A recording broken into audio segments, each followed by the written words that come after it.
তো তোমাদের আজকে দেখাচ্ছি মুরগির পোলট্রি দেখাচ্ছি, দাঁড়া।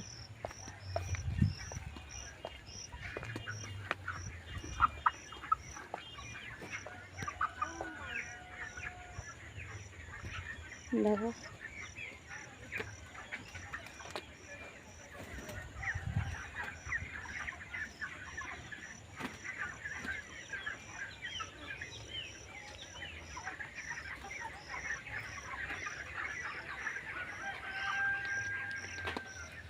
তো বন্ধুরা, অনেক বড় বড় মুরগির পোলট্রি আর খুবই সুন্দর। এখানে অনেক মেয়েরাও ছোটোখাটো কাজ করে, মুরগির পোলট্রিতে কাজ করে। বা দেখেছো, এগুলো সব মুরগির পোলট্রি, সবগুলো মুরগির পোলট্রি। পুকুরে মাছ চাষও হয়, মাছ বিক্রিও হয়।